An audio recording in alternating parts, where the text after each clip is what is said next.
with the DNRC for several years on this mapping. And we hosted a meeting Tuesday night in Montana City. Tonight is Boulder. Later on in the summer or fall, we're going to be down in Whitehall. So the purpose of the meeting is to share the draft map results with you guys so you can get a look at them. For those of you who haven't been to this meeting space before, the bathrooms are in the back. There are some refreshments here, and at the end of the presentation, we have stations set up so that you can look at your own property. And there's handouts there as well for if you have 100-year floodplain on your property.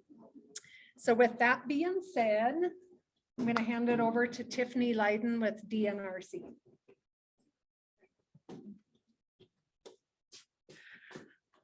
All right, thanks, Megan. As Megan said, just give me 1 second here. I'm Tiffany Leiden. I'm with the DNRC floodplain program out of Helena. And I just wanted to welcome everybody who's here in person tonight. We also have several people participating online, so I'm going to try to do both here. So if I'm looking at the screen, that's what I'm doing for the folks online here, so they can see as well. So I know some of you have gotten a chance to look at the draft maps and talk to some of the people that we have here tonight. We do have a couple folks here, or actually just two of us here from DNRC, myself and Doug Bruger in the back of the room there. And then we have Megan Bullock from the county and a couple other county folks here. And then we do have John Jepka, who is here from Pioneer Technical Services. He was the engineer who did a lot of the technical work on the Boulder River study. So if you've got questions about the kind of the technical nature of these maps and how the studies were done, he can probably try to answer some of that one-on-one with you later on. So tonight I'm just, I guess I do want to mention, there were a lot of other folks involved in these studies that aren't here tonight. So if we can't answer your question tonight, let us know. We will definitely get your answer back to you. So don't leave without having a way to get your answers taken care of tonight. We definitely want to make sure you do that. I'm going to take just a few minutes and cover what these maps are, what they mean, a little bit of background about this project, and then give you time, at least for the folks in the room, to talk one-on-one and look at the maps and look at specifics about your particular property, kind of one-on-one. For the folks who are joining online, we'll have some information at the end about how to get your individual property questions answered. I do want to kind of start this off by saying, bear with us just a little bit tonight. We really had planned to have a lot of folks here from DNRC, a full crew to kind of help and go through the maps with you and help with individual questions here and online. However, as most of you have probably seen in the news, some parts of our state are unfortunately experiencing some unprecedented flooding. So we have, these are a few shots from last week over in Red Lodge and Stillwater and Gardner and Park counties. So we've got a bunch of our staff that is over there right now helping with those communities and trying to assess some of the damage. So just bear with us a bit, and if we don't get to your question tonight, we will figure out a way to get that to you later on. So tonight we're talking about floodplain maps. And the purpose of floodplain mapping is to identify those areas at risk of getting flooded before we have a flood event, so that we can try to keep people out of harm's way and reduce damage to houses and buildings.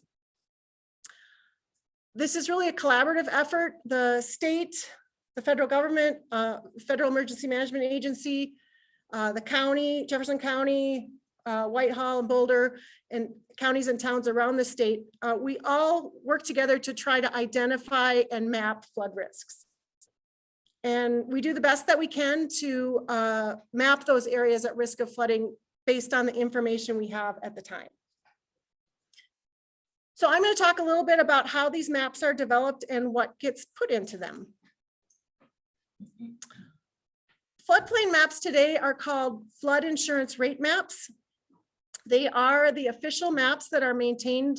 They're maintained by FEMA, and they get periodically updated when new information is available. Can you guys see okay? Here, okay.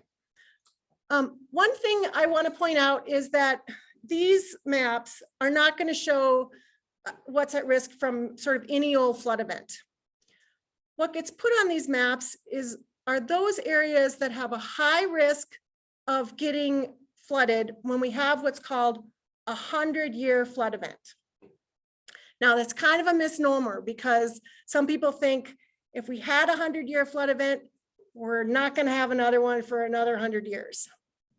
So rather than think of it in years, a better way to think of this magnitude of a flood event is that it has a 1% chance of occurring in any given year. So you'll hear those terms used interchangeably tonight, the 100-year flood, 1% chance flood event.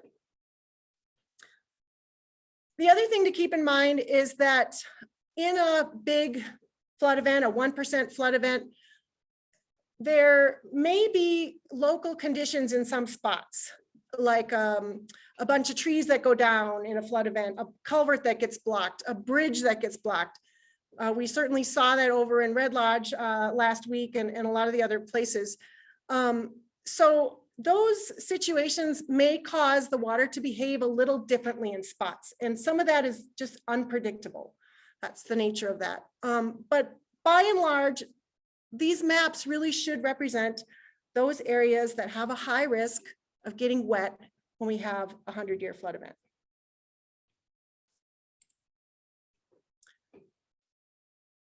So these maps actually get used for a lot of different purposes. They're used by Jefferson County and the city of Boulder and the town of Whitehall for where your local floodplain regulations apply. Anywhere that's mapped as a 100-year floodplain that's where floodplain regulations apply from the county or the towns. Because the county and towns and city administer floodplain regulations in these areas, federally backed flood insurance is available to anyone in Jefferson County, regardless of where you live. The maps also get used for planning, subdivision and septic permitting purposes.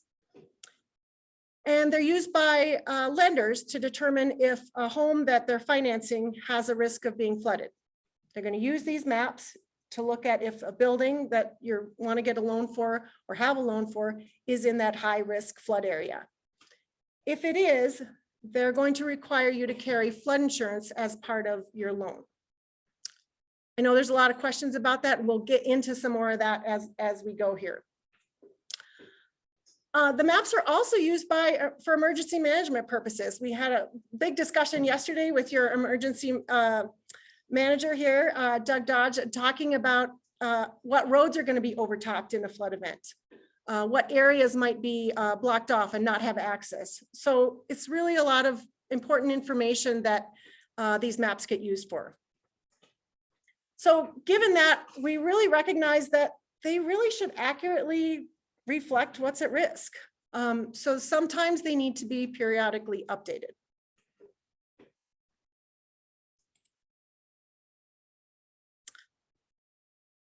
So most of Jefferson County has actually had floodplain maps since 1978. They were produced by the Department of Housing and Urban Development. At that time, kind of nationally, that Department of Housing and Urban Development was producing these maps for a lot of counties and cities around the country. They were then reprinted as FEMA maps in 1986, but there were virtually no updates to the map, just reprinted. So they used the information that they really had at the time back in the 70s to try to map those areas that they had some information about that had a high risk of flooding. As many of you probably know, and some of you probably were here, we had a pretty big flood event in this area in 1981. I'm just curious, how many folks were here in 81? Okay, great. So the interesting thing is, I said these maps were produced really from information from the 70s. So they don't really reflect what we learned or gathered from that 1981 flood event. So what's on these maps? These are your current maps. They show those areas, the shaded areas are showing those areas expected to be wet in a 100-year or 1% flood event. As you can see, there's not a lot of information on these maps. There's nothing to really tell you how high the water would get in a flood event. It's just kind of a generalized area that has some risk. And these are the maps floodplain maps that you currently have in place in Jefferson County for the kind of southern 2/3 of the county. I think there was somebody here from Clancy tonight. The northern third of the county is a little different story. In that area, there actually are no official floodplain maps. Does it mean it doesn't flood there? No, we all know that rivers can and do flood. It just means that there were no maps produced to indicate those areas at risk. For whatever reason, they didn't have the information. They didn't produce the maps back in the 70s for that area.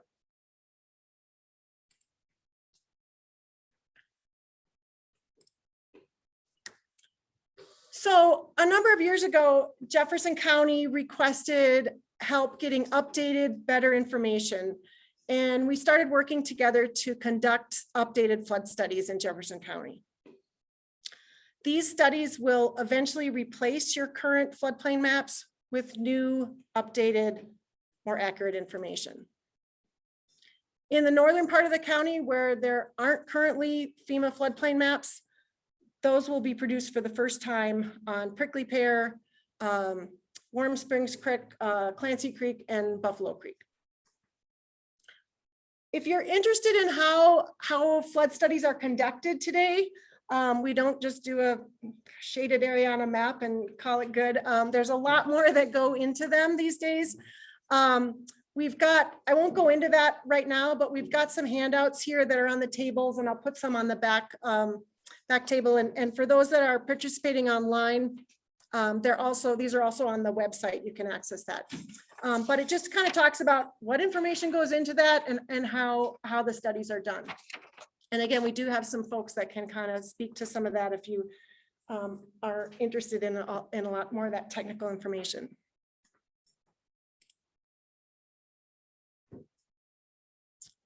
So the results of these flood studies we've been working on for the past couple of years are these draft floodplain maps.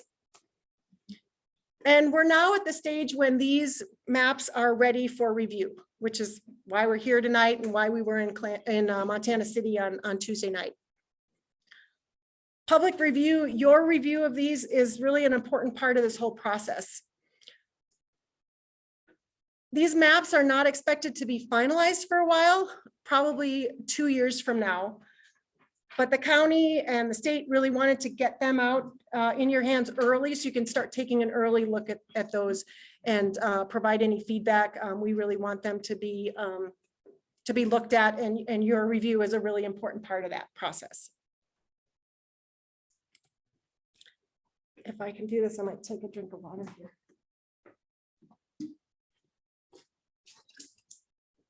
Oh. Of course. Okay. For those online, I just spilled some water down my shirt. It's in the, I'm in the floodplain. So a lot of the information that came out of the studies, the draft maps, the technical reports, and a lot of the details about the studies are on the website that is listed on the letter that you received in the mail. Or maybe some of you saw the article in the paper, but it's got a website right on there. And it's right here at the top as well here. And so once you open that website, it'll have a lot of the information about the study. And then probably most importantly, there's a blue box there that says draft map viewer. And if you click on that, that's going to open the draft maps. So you can take a look at them. I'm going to kind of walk you through, let me back up. After I get done, you'll have an opportunity to sit down one-on-one with folks and actually do this. So, or you can also do it at home or both. I'm going to walk through what you're going to see when you click on that, so that if you do go home and want to share it with your neighbors, you can you're familiar with what that all entails. All right, so if you click on that blue box there called Draft Map Viewer, what's going to first pop up is the draft floodplain designations. You can type your address, your physical address, into that magnifying glass. There's a search bar that'll pop open, or you can just zoom into your property and kind of pan around that way. When you're looking at the map, the blue areas that you see are those areas proposed as the draft 100-year floodplain, or the area expected to has a high risk of getting wet when we have a 100-year or 1% flood event. That's the area that's going to fall under county and city floodplain regulations. It's also the area where a lender will probably require flood insurance on a building, not on your property, on a building, if you have a mortgage on that building, once the maps are finalized. If you own property and you have some of that blue or all blue on your property, I want you to make sure to pick up one of these sheets. It says owning property in a 100-year floodplain. We've got several of those around the room, and for those online tonight, those are also on the website there. You can just open those up and print them or access them that way. Is anybody here from that has property in the city of Boulder? Okay, a couple of people. All right. All right. Only in Boulder, you're going to see an additional zone inside that 100-year floodplain. That's that kind of pinkish color here. That's going to be where you're typically going to see the faster and deeper moving water. So there are the city of Boulder has a little higher restrictions for putting buildings or doing expansions to buildings in that spot because it's a more dangerous area. The rest of the county, we don't have that additional zone, so most of the rest of you don't need to worry about that. But if you folks have property that does have some of that pink in there, come talk to me and we've got a sheet about that and we can walk you through that. The other thing you're going to see on this is you're going to see kind of some tan areas, light brown areas. And those are also at risk of getting flooded, but it would take a larger event, what we call a 500-year event, for those to be at risk of flooding.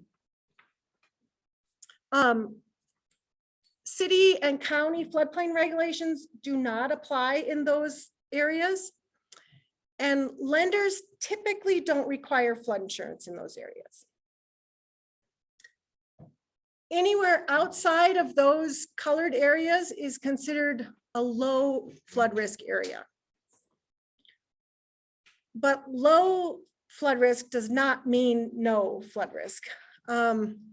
And I think this is an important year for us and for all of us to kind of be reminded of that floods bigger than 100-year and 500-year events can and do occur, and it can cause a lot of damage to buildings as we've seen in other parts of the state recently. Federally backed flood insurance is available to anybody in the county, regardless of where you live. So I just want to point that out, that is an important piece to kind of think about as that. Okay. So a lot of people say, I talked to folks tonight, said, well, what's the current map show? If you click on that viewer, on the left side, you're going to see a couple numbers there. It opens to that first tab, but then you can click on tab number 2 and it's going to open a new map there. It should keep you in the same location. And this is what the current floodplain map is for that area. We took those gray maps I was showing you before with that shaded area, and we just digitized it so you can see it a little bit better with aerial imagery underneath. So you can click back and forth between what's being proposed based on the new study, the draft, and then what the current floodplain is. So sometimes people want to ask, well, how do I just compare the two? I can go back and forth, but we did produce a way for you to actually see those together. So that's if you click on tab 3. And so if you click on tab 3, what it's basically doing is a comparison of those two, the draft compared to the current map. Anywhere you see blue is currently mapped as 100-year floodplain, and based on our new study information, we're proposing that would stay mapped as 100-year floodplain. Anywhere that's showing it as green are areas where it's currently mapped as 100-year floodplain, but our new study actually shows that it really isn't at a high risk of getting flooded in a 100-year or 1% flood event. So for that reason, we're proposing to remove it from the floodplain map, or the 100-year floodplain map. Red would be the opposite of that. It's not shown on your current map as being at risk of being flooded, but based on our new study information, it really is. It's a lower area, or it's got some other thing happening there that it really is an area at risk of getting flooded. So that would be proposed to be newly added to the floodplain when these maps go into effect. Make sense? If you're in the looking at the northern part of the county, you're going to see a little different color here on this tab 3. And the reason for that is that, as I said before, there are no existing maps to compare the new maps to. So that is proposed to be just newly added as new mapping. So it's that light purple area.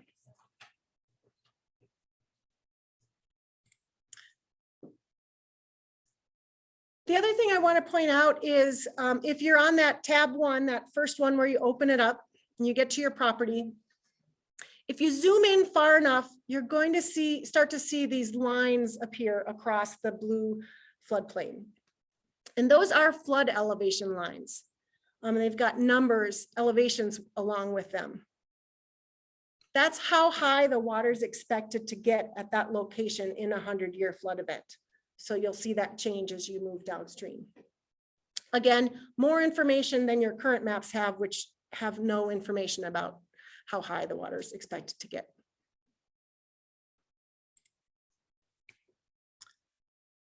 So before you leave tonight, I just want to kind of reiterate, I want to make sure that you know where your property or your house is in relation to the draft flood zones. Again, if you're looking at the maps and you see that blue, that's proposed as 100-year floodplain. So make sure you pick up one. These are color coded to kind of match the maps. So blue, if you're in that floodway that I talked about in the city of Boulder, there's a red sheet that I'll give the folks if that's, and then if you've got 500-year floodplains, sometimes people have some of both certainly on larger parcels. Make sure you pick up or access the 500-year floodplain fact sheet. That'll kind of walk through that. All right.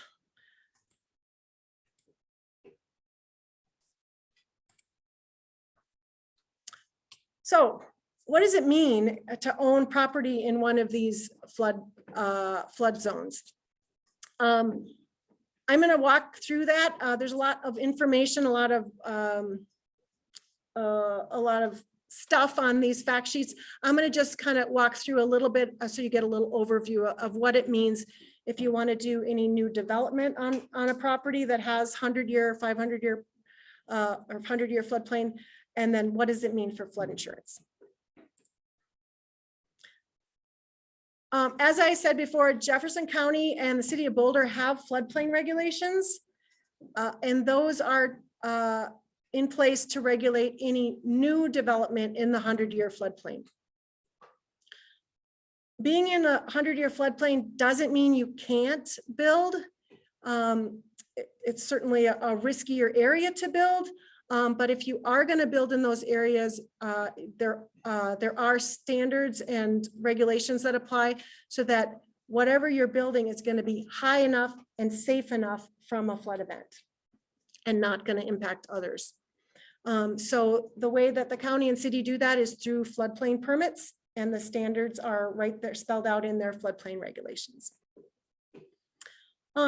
Pretty much the biggest thing with the regulations for new building are that new houses or new buildings, that first floor needs to be elevated 2 feet above those flood elevations we talked about before. So if the flood's coming here, you're a couple of feet above that, just to make sure everybody's safe and high and dry. So what about flood insurance? If your building is in that high risk area, that 100-year floodplain, and you have a mortgage, your lender will require you to purchase flood insurance once these new maps are finalized. If your building's in a lower risk area, that 500 or the really lower risk area, flood insurance probably is not mandatory. It's still recommended. Your bank may still require it, but typically they don't.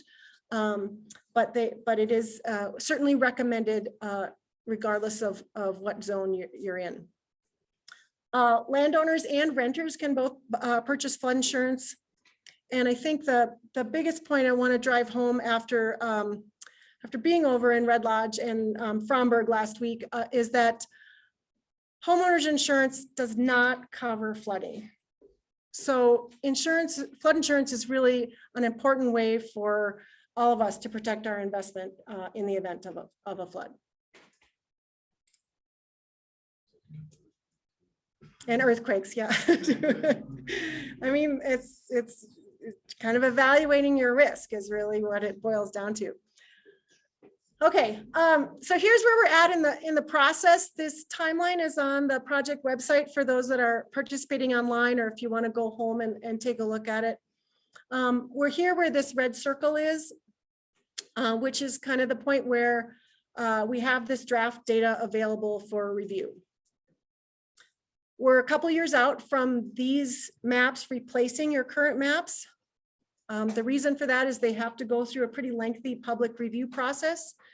And then part of that will also be a formal comment period that'll probably happen sometime next year.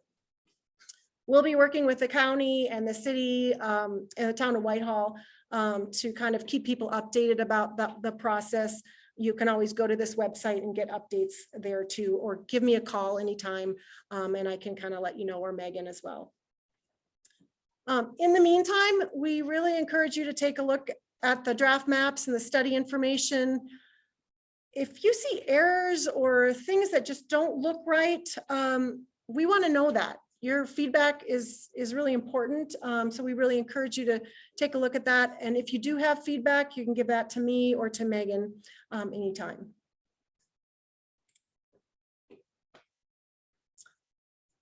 So we want to give you time to look at the maps in your particular property because everybody's situation is a little bit different, and ask some specific questions about your property. But before I do that, are there any kind of overall general questions that anybody has or would like to ask? Do they ever, I'm talking about the floodplain, not the 100, not the, do they deny people, the banks and that, the money to build in that? Because people are idiots. Yeah. I'm going to repeat part of that for the pay for them through FEMA all the time. Yeah. So I mean, so the question was, in the floodplain, do the banks ever deny somebody to build and making kind of maybe poor decisions about building? And then that's not the word she used. Sorry, she used yeah. So I would say the bank, I have not run into that. A bank is going to look at the risk area and then require flood insurance because it's their money they're lending out. And if the house they're lending money for gets wiped out, they need to protect that investment. They need to have some assurance that that's, that there's a way for that to be protected. I would say in the way that things in terms of building, that's where your floodplain regulations really come in place so that you can build, you just have to make sure that it's high enough and strong enough. The place that for denying new buildings is in that floodway portion of the floodplain. But typically local governments are not, they can tell you it's a bad idea, but if you can build it safe enough and high enough, typically they can allow that. Megan, I don't know if you want to add anything to that? The only thing I would add is that you also have to show that you won't raise the base flood elevation for anybody downstream. So if you're building an area up to get your elevation above the base flood, it cannot cause obstruction, it causes people downstream problems. And I'm Didn't happen in Idaho, I'll tell you that. maybe not. Okay. All right. I'm just going to repeat that for folks online. Megan Bullock, the floodplain administrator, made a good point that one of the things, if you are building, you're bringing in fill or building up, one of the things that has to be evaluated is what impact you're going to have on somebody else, and that you're not raising that flood height, that flood elevation onto other people. Yeah, question? Where are the county regulations that are available for us to review? Can you come up here? So the question was, where are the county regulations so people can take a look at those? Gary, I'm embarrassed to tell you our regulations are from 1986. So I would be more than happy to provide a copy to you. They're pretty archaic. I don't believe I have them on my website, so I can make that happen too. I'm right in the process of adopting a new ordinance, which is more in line with what the state has. We just aren't quite there yet, working on it. How about I shoot you a copy? Okay. Okay.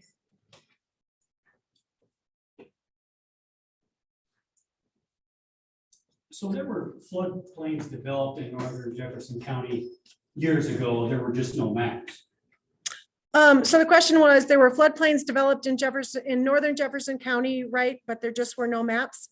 And I would say no. I don't think there've never been, to my knowledge, really any flood studies, comprehensive flood studies done in the northern part of the county.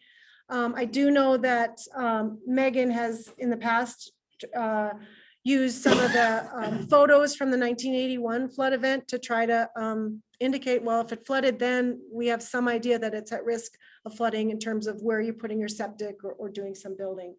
But I'm not aware of any sort of comprehensive study that's ever been done there.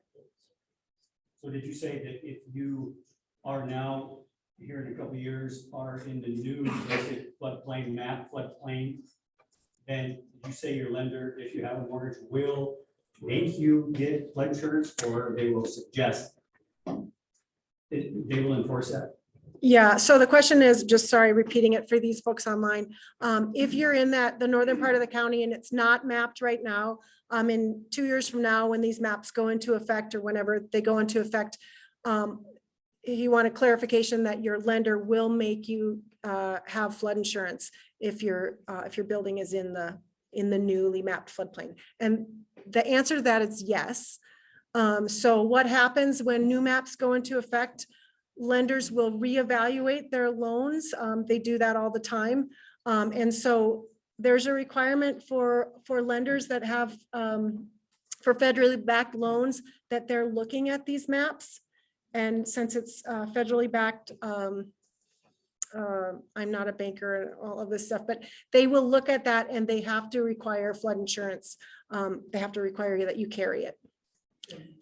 Just to clarify, that's for if the building itself is in that floodplain, not if the part of the floodplain is on the property that is not, shouldn't be.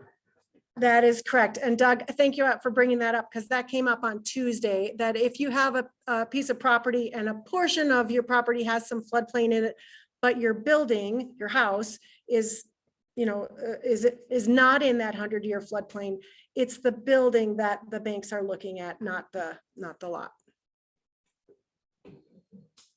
One more thing to add, there's some kind of grace period, not that it makes a huge difference, but it's like a 6-month or something, right? Or there's a grandfathering, a grace period for new maps, isn't there? For a grace period for new maps, Before the insurance requirement, yeah, it's so like 6 months or a year. typically what happens is, they'll start sending letters to, if like I have a mortgage on my house, and if I were newly mapped into the floodplain, I'll probably get a letter around the time the maps go into effect saying, you're in the, you are in the floodplain, we're going to require flood insurance. You have some sort of time. It's up to the bank in terms of to get that and show us that you have that insurance. And I would recommend pay really close attention to that, because if you don't take out the insurance, the bank will sometimes take it out for you. And then if there is a flood event, the bank is getting that money and you're not. So so make sure that that flood insurance is a policy under your name. Yeah, I know, kind of seems kind of crazy, but So in yeah. the past, I guess, like say Northern Jefferson County again, in the past, they didn't have maps. But you possibly, I mean, if you're fairly close to the creek, you've got to assume that, you're in probably. In the past, you couldn't get actual flood insurance unless you were in the floodplain, right? Or is it still that way? Great question. So that is a misconception. And the question was about if you're not in a mapped floodplain the question was, or the assumption that you can't get flood insurance. That is not true. Anyone in Jefferson County, because the county and the city and town have floodplain regulations, they essentially try to manage new development in those floodplains. Because they do that, federally backed flood insurance is available to anybody in the county. So you can get it if you live right next to the creek. You can get it if you live up on the way high up in the mountain. If it's mapped or not mapped, you can purchase flood insurance. Did they change that recently, or was it that way 25 Nope, years ago? that's the way it's always been, as far as I know. Yeah. Okay. All right. Just add, I know there's yeah. some companies that won't offer it. Oh, yes, I will say too, so the National Flood Insurance Program is a FEMA program that does provide federally backed flood insurance. There also are private insurance companies that will offer flood insurance, and they can and do sometimes deny folks that flood insurance. But so you want to talk to your insurance agent and just kind of get a comparison of different providers. But anything through the National Flood Insurance Program, as my understanding is they can provide insurance. You're just paying more if you have a higher risk, like giving insurance to your 16-year-old who just is learning to drive is a lot more than a 50-year-old driving. So same thing for flood insurance. So as a general rule, say again, Northern Jefferson County, if you weren't in the floodplain, there were no flood maps, and 3 years from now you go to sell your house, now you're in the floodplain, what kinds of issues are you going to have? Are you going to have issues with new buyers getting a mortgage on that property, or? Yeah, that's part of the disclosure. So the question was, if you go to sell your house, let's say in 3 years and the maps are in effect, and you're talking about Northern Jefferson County here, what kind of things might you run into with selling the property? So that's a normal disclosure as a seller of a property. That's one of the things the realtor they look at. And then the person buying it, that's one of those things that they just have to want to arrange before you get to the closing, that's all taken care of. If they're taking out a loan and their lender's going to require flood insurance, they've got that figured out. But yeah. Okay. I will say I'm not an insurance agent. I don't know a lot about insurance, but so your insurance agent can probably help you with some of these, or if you've got questions, somebody else from our office, we can get some more specifics on that for you. Can be kind of complicated, but All right, well, maybe with that, what I'll do is just give you time to go to the different stations around the room. I'll set this up too, so we can use this and look at individual maps with folks and kind of talk about your particular individual situation. And for those folks online, thanks so much for joining. I'm going to turn it back to our facilitator, Terry, to talk through how to get your individual questions answered. Thanks for coming. Okay. Yeah, go ahead. Oh, you're welcome. Thank you. Thank you.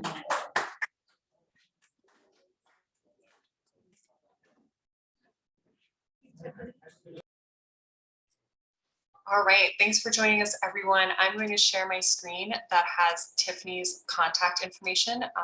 So please follow up. I dropped it in the chat earlier. I'm going to drop it in again.